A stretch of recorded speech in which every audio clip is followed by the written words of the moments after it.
Good morning students. നമ്മുടെ 6th സെമസ്റ്ററിലെ auditing and corporate governance എന്നുള്ള ടോപ്പിക്കാണ് നമ്മൾ ഡിസ്കസ് ചെയ്യുന്നത്. ഞാൻ നിങ്ങൾക്ക് ക്ലാസ് എടുക്കുന്നത്, എൻ്റെ പേര് റൌഫ് സാറാണ്. നിങ്ങൾക്ക് ഞാൻ ഓൺലൈൻ ക്ലാസ് എടുക്കുന്നത് ഓഡിറ്റിംഗ് ഞാനായിരിക്കും. അപ്പോൾ നമ്മൾ ഇതിൽ മേജറായിട്ട് ഡിസ്കസ് ചെയ്യുന്നത് ഒരു തിയറിറ്റിക്കൽ പോർഷനാണ്, പക്ക തിയറിയാണ്. ഇതിൽ 5 മൊഡ്യൂളുകളാണുള്ളത്. നമുക്ക് 1 by 1 ആയിട്ട് ഓരോ ചാപ്റ്ററും ഇൻഷാല്ലാ ഡിസ്കസ് ചെയ്യാം. അപ്പോൾ ഇന്ന് നമ്മൾ മേജറായിട്ട് ഡിസ്കസ് ചെയ്യുന്നത് ഇതിൻ്റെ ഇൻട്രൊഡക്ഷനും കാര്യങ്ങളൊക്കെയാണ്, ഹിസ്റ്ററി കാര്യങ്ങളൊക്കെയാണ് പറയുന്നത്. അപ്പോൾ നമ്മൾ തുടങ്ങാം. അപ്പോൾ എല്ലാവർക്കും നമ്മളെ ഓഡിറ്റിങ്ങിലേക്ക് സ്വാഗതം.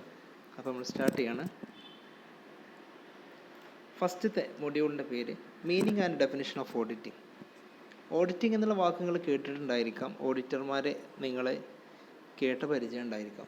എന്താണ് ഈ ഓഡിറ്റിംഗ് എന്നുള്ളതും, എന്താണ് ഓഡിറ്റർമാരെന്നുള്ളതും, എന്തിനാണ് ഓഡിറ്റ് ചെയ്യുന്നത് എന്നുള്ളതും, എന്തൊക്കെയാണ് ഓഡിറ്റേഴ്സിൻ്റെ ഡ്യൂട്ടി, എന്തൊക്കെയാണ് ഓഡിറ്റ് ചെയ്യുക എന്നുള്ളത്, ഇങ്ങനത്തെ ഒരുപാട് കാര്യങ്ങൾ നമ്മളിതിൽ ഡിസ്കസ് ചെയ്യാൻ പോകുന്നുണ്ട്. എന്തിനാണ് അതിൻ്റെ പർപ്പസ്, കാര്യങ്ങൾ എല്ലാം നമ്മൾ ഇതിൽ ഡിസ്കസ് ചെയ്യും. ഓക്കെ, നമുക്ക് ഈ എൻ്റയർ ടോപ്പിക്ക് കംപ്ലീറ്റ് ആയിട്ട്, ഈ ഒരു ടെക്സ്റ്റ് ബുക്ക് കംപ്ലീറ്റ് ആയിട്ട് ഈ ഓഡിറ്റിങ്ങിനെ പറ്റിയിട്ടും അതിനെ പറ്റിയിട്ടാണ് ഡിസ്കസ് ചെയ്യേണ്ടത്. ഓക്കെ, അപ്പോൾ നമ്മൾ ആദ്യം നോക്കാൻ പോകുന്നത് എന്താണ് ഈ ഓഡിറ്റിംഗ് എന്നുള്ള വാക്ക്, എവിടെ നിന്നാണ് വന്നത്, അല്ലെങ്കിൽ എന്താണ് അതുകൊണ്ട് ഉദ്ദേശിക്കുന്നത് എന്നുള്ളതാണ് നമ്മൾ ആദ്യം ഡിസ്കസ് ചെയ്യുന്നത്.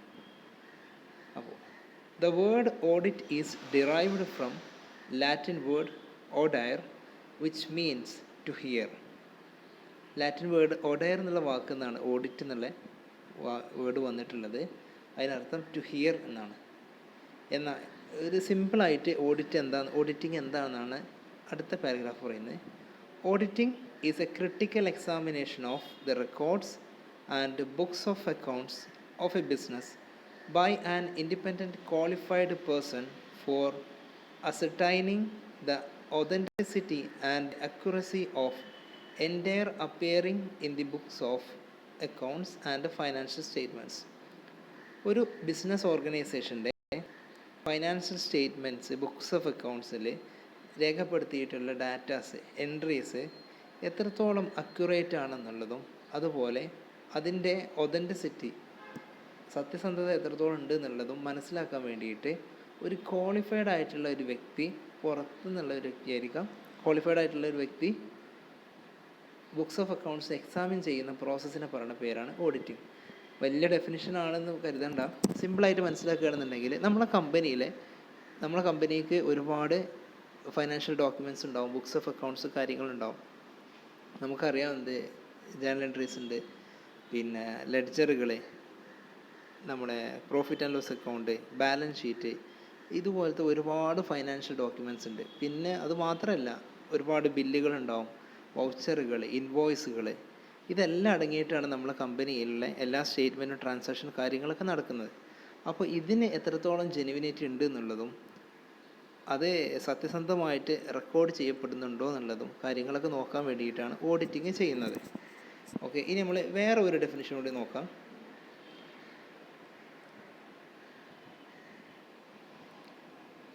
മോൺട്ഗോമറി defines auditing as an examination of a books and records of a business in order to ascertain and verify the reports upon the facts regarding the financial operations and the results thereof. ഒരു കമ്പനിയുടെ financial ഓപ്പറേഷൻസിൻ്റെ facts എത്രത്തോളം സത്യസന്ധമായിട്ട് കാര്യങ്ങൾ നടക്കുന്നുണ്ടെന്ന് മനസ്സിലാക്കാൻ വേണ്ടിയിട്ടുള്ള detailed എക്സാമിനേഷന് പറയുന്ന പേരാണ് ഓഡിറ്റിംഗ് എന്ന് പറഞ്ഞത്.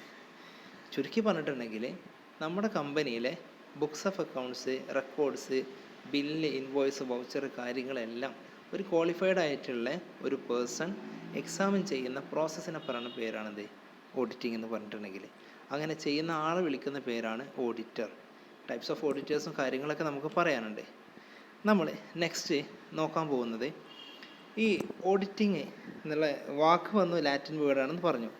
എന്നാൽ ഇന്ത്യയിൽ എങ്ങനെയാണ് വന്നതെന്നുള്ളതും, അതുപോലെ ഈ ലോകത്ത് ഓഡിറ്റിങ് എങ്ങനെയൊക്കെയാണ് നിലനിന്നിരുന്നത് നോക്കാം. ആദ്യമായിട്ട് ഇതിൽ പറയാനുള്ളത് എന്താണെന്നുണ്ടെങ്കിൽ, ഈ ഓഡിറ്റിങ്ങും അക്കൗണ്ട്സും കാര്യങ്ങളൊക്കെ ഒരുപാട് കൊല്ലങ്ങൾക്ക് മുമ്പേ വന്നിട്ടുള്ള കാര്യങ്ങളാണ്. അതായത് ആദ്യ കാലങ്ങളിൽ നമ്മളെ ബിസിനസ് കാര്യങ്ങളൊക്കെ നടത്തി, ബിസിനസ്സിൻ്റെ ടേംസിൽ പറയുകയാണെന്നുണ്ടെങ്കിൽ ഒരു സിംഗിൾ വ്യക്തി അയാൾ കണക്ക് എഴുതുന്നു, ഒരു സോൾ പ്രൊപ്പറേറ്റർഷിപ്പ് ആയിരുന്നു ഉണ്ടായിരുന്നത്. പിന്നീട് കാലങ്ങൾ കഴിഞ്ഞപ്പോൾ അത് പാർട്ട്ണർഷിപ്പ് ബിസിനസ്സുകളായിട്ട് വളർന്നു. ഒന്നിൽ കൂടുതൽ ആൾക്കാർ, ഒന്നോ രണ്ടോ ആൾക്കാരൊക്കെ കൂടിയിട്ട് ബിസിനസ് ചെയ്ത് തുടങ്ങി. അപ്പോൾ ഇവർ തമ്മിലുള്ള ട്രാൻസാക്ഷൻ കറക്റ്റ് ആണോ എന്നുള്ളതും അവരെ ബിസിനസ് കാര്യങ്ങളൊക്കെ എത്രത്തോളം അക്യുറേറ്റ് ആയിട്ട് രേഖപ്പെടുത്തുക എന്നുള്ളത് അതെല്ലാം ഒരു സിസ്റ്റമാറ്റിക് ആയിട്ട് എഴുതി വെക്കാൻ തുടങ്ങി. ഇങ്ങനെ എഴുതി വെച്ചപ്പോഴാണ് നമ്മുടെ അക്കൗണ്ട്സിൻ്റെയും കാര്യങ്ങളൊക്കെ ഒരു പർപ്പസ് വരാൻ തുടങ്ങിയത്. ആദ്യമായിട്ട് സിംഗിൾ എൻട്രി സിസ്റ്റം ആയിരുന്നു, പിന്നെ അത് ഡബിൾ എൻട്രി സിസ്റ്റമായി, അക്കൗണ്ട്സ് കോംപ്ലിക്കേറ്റഡ് ആയി. കാലങ്ങൾ കഴിയുന്നതോടും നമ്മളെ ഓഡിറ്റിങ്ങും അതുപോലെ നമ്മളെ അക്കൗണ്ട്സും കാര്യങ്ങളൊക്കെ എന്താ പറയുക അഡ്വാൻസ്ഡ് ആയിക്കൊണ്ടിരിക്കുന്ന സമയത്ത് ടെക്നോളജീസ് അഡ്വാൻസ്ഡ് ആയി. അപ്പോൾ അതിനെ മെഷർ ചെയ്യുന്ന ഓരോ ഫാക്ടേഴ്സും അഡ്വാൻസ്ഡ് ആയി. ഇങ്ങനെയാണ് കാലഘട്ടങ്ങളിൽ കഴിഞ്ഞപ്പോൾ പിന്നെ അതിന് ശേഷം പാർട്ണർഷിപ്പ് കഴിഞ്ഞതിന് ശേഷം ജോയിൻറ്റ് സ്റ്റോക്ക് കമ്പനികൾ വന്നു, പബ്ലിക് ഷെയറുകൾ ഇൻവെസ്റ്റ് ചെയ്ത് തുടങ്ങി, ഷെയർ ഹോൾഡേഴ്സ് വന്നു. ഷെയർ ഹോൾഡേഴ്സ് നമ്മളെ ഇപ്പോഴത്തെ റെലവൻ്റ് ആയിട്ട് പറയുകയാണെന്നുണ്ടെങ്കിൽ ഷെയർ ഹോൾഡേഴ്സ് എന്ന് പറഞ്ഞിട്ടുണ്ടെങ്കിൽ ഒരു കമ്പനീൻ്റെ ഫൈനാൻസ് ഇൻവെസ്റ്റ് ചെയ്യുന്ന ആൾക്കാരാണ്. ഇവർ ഒരു ഇന്ത്യൻ ഒരു എക്സാമ്പിൾ പറയുകയാണെന്നുണ്ടെങ്കിൽ ഇന്ത്യയിൽ ഏതെങ്കിലും ഒരു കമ്പനിയിൽ ഒരു ഷെയർ ഹോൾഡർ ആണെന്ന് പറഞ്ഞിട്ടുണ്ടെങ്കിൽ അയാൾ ഇന്ത്യയിലെ ഏത് ഭാഗത്തു നിന്നോ ആവും. എന്നാൽ അയാൾക്ക് അയാളെ പൈസ ആ കമ്പനിയിൽ ഇൻവെസ്റ്റ് ചെയ്തിട്ടുണ്ടെങ്കിൽ അത് എത്രത്തോളം സേഫാണ്. സ്വാഭാവികമായിട്ടും നമ്മൾ ഹാർഡ് ഏണിങ്സ്, നമ്മൾ ഉണ്ടാക്കുന്ന കഷ്ടപ്പെട്ടുണ്ടാക്കുന്ന പൈസ ഒരു കാരണവശാലും നമ്മൾ വേസ്റ്റ് ആവാൻ നമ്മൾ ആരും ആഗ്രഹിക്കില്ല. അപ്പോൾ അത് അത്രത്തോളം സത്യസന്ധമായിട്ടും വിശ്വാസ്യതയുള്ള സ്ഥാപനങ്ങളിൽ മാത്രമാണ് നമ്മൾ പോയിട്ട് ഇൻവെസ്റ്റ് ചെയ്യുക. അപ്പോൾ ഇവരെ പബ്ലിക്കിനുള്ള കമ്പനീൻ്റെ ജെനുവിനിറ്റി കാര്യങ്ങളൊക്കെ മനസ്സിലാക്കി കൊടുക്കുന്നത് ഓഡിറ്റേഴ്സാണ്. എന്നാൽ അതിന് കുറേ ട്വിസ്റ്റുകളൊക്കെ ഉണ്ട്, അത് നമ്മൾ ഭാവിയിൽ അറിയപ്പെടും. നമുക്ക് ഡിസ്കസ് ചെയ്യാം. ഇത് നമ്മൾ പറയാൻ പോകുന്നത് ഓഡിറ്റിംഗ് ആൻഷ്യൻ്റ് ഇന്ത്യ. ആദ്യ കാലങ്ങളിൽ പുരാണ ഇന്ത്യയിൽ ഓഡിറ്റിംഗ് എങ്ങനെയാണ് വന്നിരുന്നതെന്നാണ് പറയുന്നത്. The ancient India literature from Vedic and pre Vedic period reveals that India had a well developed accounting system. വേദകാലങ്ങളിലും അതുപോലെ വേദത്തിന് പ്രീ വേദിക് കാലഘട്ടത്തും ഓഡിറ്റിങ്ങും അക്കൗണ്ടിങ് സിസ്റ്റമൊക്കെ നമ്മൾ ഇന്ത്യയിൽ എസ്റ്റാബ്ലിഷ് ആയിട്ടുണ്ട് എന്നാണ് പറഞ്ഞത്. വേദങ്ങളെ പറ്റി പറഞ്ഞപ്പോഴാണ് പറയുന്നത്, നിങ്ങൾക്ക് വേദങ്ങളെ കുറിച്ച് അറിയാൻ പറ്റും, നിങ്ങൾ അറിയുണ്ടാവും. നിങ്ങൾക്ക് 4 വേദങ്ങളാണ് ഇന്ത്യയിലുണ്ടായിരുന്നത്: ഋഗ്വേദം, സാമവേദം, യജുർവേദം, അഥർവവേദം. ഈ 4 വേദങ്ങളിൽ ഋഗ്വേദം വാക്കുകളുടെ ഉച്ചാരണ ഭേദത്തെയും, സാമവേദം സംഗീതത്തെയും, യജുർവേദം അഭിനയങ്ങളും, അഥർവവേദം രസങ്ങളുമാണ് അർത്ഥമാക്കിയിരുന്നത്. ഓരോ വേദങ്ങൾക്കും മന്ത്രങ്ങളും ബ്രാഹ്മണങ്ങളും ആരണ്യങ്ങളും ഉപനിഷത്തുകളും ഉണ്ടായിരുന്നു. ഈ വേദങ്ങളൊക്കെ ക്രിയേറ്റ് ചെയ്തിട്ട് അത് ശിഷ്യന്മാർക്ക് പറഞ്ഞു കൊടുത്തത് വ്യാസൻ എന്ന ആളാണ്. ഇതൊക്കെ പഴയ കഥയാണ്. ഇത് കംപ്ലീറ്റ് ആയിട്ട് അറിയണമെന്നുണ്ടെങ്കിൽ നിങ്ങൾ വിക്കിപീഡിയ കാര്യങ്ങളൊക്കെ സെർച്ച് ചെയ്താൽ മതി. ഓരോ കാലഘട്ടങ്ങളിൽ അല്ലെങ്കിൽ മനുഷ്യരെങ്ങനെ ജീവിക്കേണ്ടത് എന്നുള്ളതും ഈ വേദകാലം അടിസ്ഥാനത്തിലായിരുന്നു അവരുടെ ജീവിതം കാര്യങ്ങളൊക്കെ ഉണ്ടായിരുന്നത്. അതിലൊരുപാട് ഡെവലപ്മെൻ്റ് ഉണ്ട്. പിന്നെ നമുക്കറിയാം ഇന്ത്യ ഭരിച്ചിരുന്നത്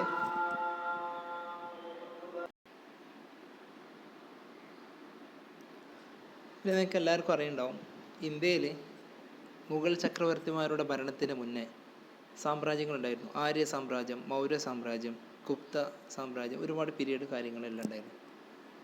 ഇതിൽ മൗര്യ റൂൾസ് ചെയ്യുന്ന സമയത്ത് ഇന്ത്യയിൽ ഒരു വെൽ പ്ലാൻഡ് ആയിട്ടുള്ള വെൽ ഡെവലപ്ഡ് ആയിട്ടുള്ള അക്കൗണ്ടിങ് ആൻഡ് ഓഡിറ്റിംഗ് സിസ്റ്റം അവരുടെ സ്റ്റേറ്റ് റവന്യൂ ആൻഡ് എക്സ്പെൻസസ് കണക്കാക്കാൻ വേണ്ടിയിട്ട് അവർ ഡെവലപ്പ് ചെയ്തു. ആ കാലഘട്ടങ്ങളിൽ കൗട്ടില്യ എന്നൊരാൾ ജീവിച്ചിരുന്നു. കൗട്ടില്യ അദ്ദേഹത്തിൻ്റെ ഏറ്റവും ക്ലാസിക് ആയിട്ടുള്ള ഒരു വർക്കാണ് അർത്ഥശാസ്ത്ര എന്നുള്ള പുസ്തകം. ഒരു ഫൈനാൻസിനെ പറ്റിയിട്ട് ഏറ്റവും കൂടുതൽ ഡിഫൈൻ ചെയ്തിട്ടുള്ള ഒരു പുസ്തകമാണ് അർത്ഥശാസ്ത്ര. ആ അർത്ഥശാസ്ത്രയിൽ അദ്ദേഹം വെൽ എസ്റ്റാബ്ലിഷ്ഡ് ആയിട്ട് എങ്ങനെയാണ് അക്കൗണ്ടിങ് പീരീഡ് വേണ്ടതെന്നുള്ളതും ഓഡിറ്റിംഗ് എങ്ങനെ നടത്തുക എന്നുള്ളതും സ്റ്റേറ്റിൻ്റെ ഫൈനാൻസ് എങ്ങനെ മാനേജ് ചെയ്യുക എന്നുള്ളതെല്ലാം അതിൽ വ്യക്തമായിട്ട് രേഖപ്പെടുത്തിയിരുന്നു. അദ്ദേഹത്തിൻ്റെ അഭിപ്രായ പ്രകാരം all undertaking depends on finance. എല്ലാത്തിൻ്റെയും അടിസ്ഥാന ഘടകം എന്ന് പറഞ്ഞാൽ ഫൈനാൻസാണ്. Hence foremost attention shall be paid to the treasury. അതുകൊണ്ട് തന്നെ ഏറ്റവും കൂടുതൽ നമ്മൾ അറ്റൻഷൻ കൊടുക്കേണ്ടത് നമ്മുടെ പണമിടപാട് ചെയ്യുന്ന ശാഖയിലാണ്, ട്രഷറിയിലാണ് എന്നാണ് പറഞ്ഞിട്ടുള്ളത്. അദ്ദേഹം ഈ classified major and minor heads of the state revenue and expenditure, ആ റവന്യൂ ആൻഡ് എക്സ്പെൻഡിച്ചറിനെ മൈനറായിട്ടും മേജറായിട്ടും അയാൾ തരംതിരിച്ചിരുന്നു.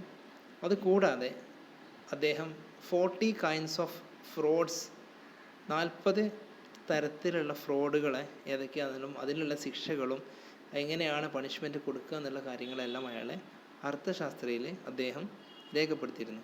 മൗര്യ സാമ്രാജ്യത്തിലാണ് അദ്ദേഹം ജീവിച്ചിരുന്നത്. അദ്ദേഹത്തിൻ്റെ പേര് കൗട്ടില്യ എന്നാണ്.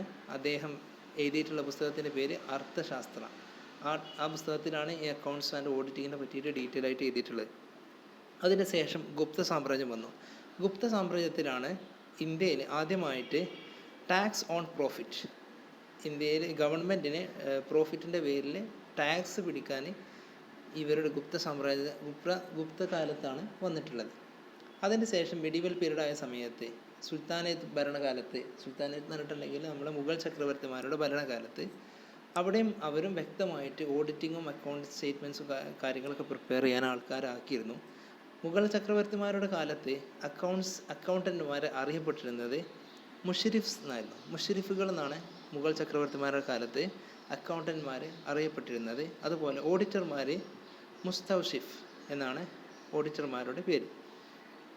അവരാണ് വ്യക്തമായിട്ട് ഈ റവന്യൂ, ഇൻകം, എക്സ്പെൻസും കാര്യങ്ങളൊക്കെ ചെയ്തിരുന്നത്, കണക്കാക്കിയിരുന്നത്.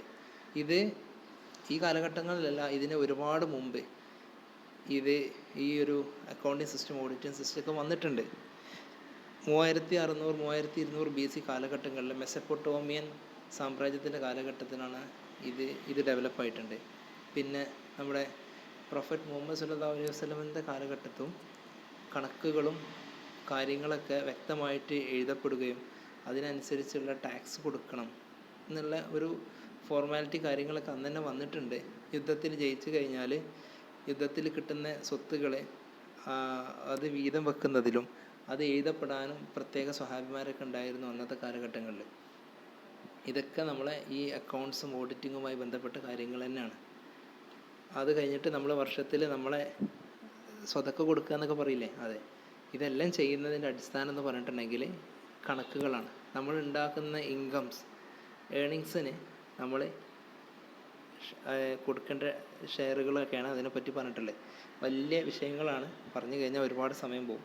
അപ്പോൾ നമ്മൾ നെക്സ്റ്റ് ടോപ്പിക്ക് മൂവാണ്. ടോപ്പിക്കല്ല, ഹിസ്റ്ററിയിലാണ് പറയാൻ പോകുന്നത്. ഒരു ഓഡിറ്റിങ്ങിൻ്റെ original objective was detection and prevention of errors and fraud. ഒരു ഓഡിറ്റിങ്ങിൻ്റെ മെയിൻ ഒബ്ജക്റ്റീവ് എന്ന് പറഞ്ഞിട്ടുണ്ടെങ്കിൽ എററുകളും ഫ്രോഡുകളെയും ഡിറ്റക്റ്റ് ചെയ്യാതെ മതി അത് പ്രിവെൻറ്റ് ചെയ്യുക, തടഞ്ഞു നിർത്തുക എന്നുള്ളതാണ്. Auditing evolved and grew rapidly after the industrial revolutions of 18th century. With the growth of the joint stock company and the ownership of the management become separate, the shareholders who were become the owners needed to report from the independent and expert on the accounts of the countries managed by the board of directors who were its employees. സിമ്പിളാണ്. അതായത് പറഞ്ഞതെന്ന് പറഞ്ഞിട്ടുണ്ടെങ്കിൽ നമ്മൾ already പറഞ്ഞ പോയിൻ്റാണ്. Share ഹോൾഡേഴ്സിന് അവരെ fund invest ചെയ്യുന്നതിന് അവരെ വ്യക്തമായിട്ടുള്ള കണക്ക് കാര്യങ്ങൾ അവർക്ക് കിട്ടിയിരിക്കണം. അപ്പോൾ അതൊക്കെ കൊടുക്കാൻ വേണ്ടിയിട്ടാണ് ഓഡിറ്റിംഗ് നടത്തുന്നത്. In India, company act 1913 was made audit was compulsory in the company act. 1913 ഇന്ത്യയിൽ ഓഡിറ്റ് കമ്പൽസറി ആക്കിയിട്ടുള്ളത്. അതെന്തിനാണ് ചെയ്യുന്നതെന്നുണ്ടെങ്കിൽ നമ്മളതിൻ്റെ ട്രൂത്ത് ആൻഡ് ഫെയർനെസ് മനസ്സിലാക്കാൻ വേണ്ടിയിട്ടാണ്. ഇന്ത്യയിൽ ജസ്റ്റ് ബ്രീഫായിട്ട് നമ്മൾ ഇന്ത്യയിൽ എങ്ങനെയാണ് ഈ ഓഡിറ്റിംഗ് വന്നിട്ടുള്ളത് എന്നുള്ളത് നമ്മൾ ജസ്റ്റ് നോക്കുകയാണ്. ബിഫോർ ആൻഡ് ആഫ്റ്റർ ഇൻഡിപെൻഡൻസ് കണക്ക് വെക്കുകയാണ്, അടിസ്ഥാനമാക്കിയിട്ട് പറയുകയാണെങ്കിൽ in India during the British rule, British pattern were followed relating the audit of the companies. The Joint Stock Company Act 1857 included provision for audit of companies. The Companies Act 1913 was made audit of joint stock companies compulsory. നമ്മൾ പറഞ്ഞ point തന്നെയാണ്. 1887 joint stock company act വന്ന് അതിൽ audit ചെയ്യണമെന്ന് പറഞ്ഞിട്ടുണ്ട്. 1913 company ആക്ടിൽ joint stock കമ്പനിക്ക് audit compulsory ആക്കിയിട്ടുണ്ട്. അതുപോലെ the chartered accountant act was passed in the year 1949. 1949 chartered accountant act പാസ്സായിട്ടുണ്ട്. The company act 1956 is subsequently amendment and elaborated the provision related to the accounts and audit of a company.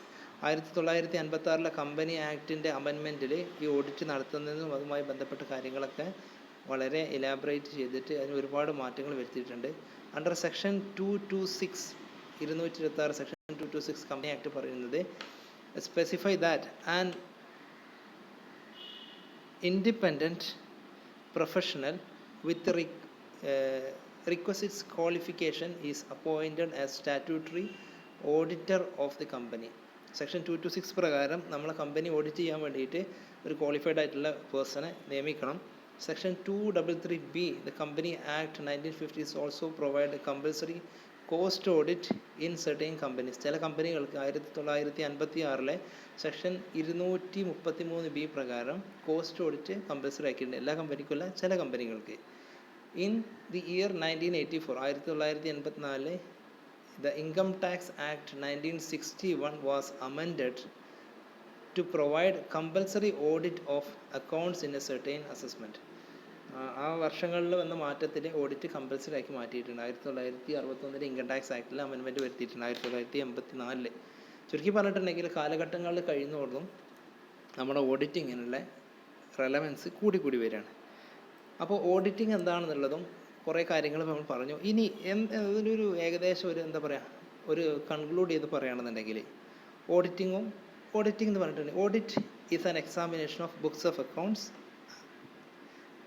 Other records and supporting vouchers. Auditing എന്ന് പറഞ്ഞിട്ടുണ്ടെങ്കിൽ books of account നോക്കുക, books accounts റെക്കോർഡുകൾ കാര്യങ്ങളൊക്കെ check ചെയ്യുക എന്നുള്ളതാണ്. The auditor has not only see the arithmetic accuracy of books of accounts but has it also further defined whether the transaction entered the books is originally entered or correctly or not. Auditor just ആ amount മാത്രം നോക്കിയിട്ട് amount മാത്രം correct ആണെന്ന് നോക്കുകയല്ല. നമ്മളെ കമ്പനിക്ക് വേണ്ടിയിട്ട് ഒരു example purchase of machinery എന്ന് പറഞ്ഞാൽ എഴുതിയിട്ടുണ്ടാവും, ഒരു 10 ലക്ഷം രൂപ ചെയ്തു. അങ്ങനെ ഒരു മെഷീനറി കമ്പനിയിലുണ്ടോ എന്നുള്ളത് വെരിഫൈ ചെയ്യേണ്ടത് ഓഡിറ്റർ റെസ്പോൺസിബിലിറ്റിയാണ്. ഓക്കെ, അല്ലാതെ അരിത്മെറ്റിക് അക്യുറസി മാത്രം നോക്കിയിട്ടല്ല ഓഡിറ്റ് നടത്തേണ്ടത്.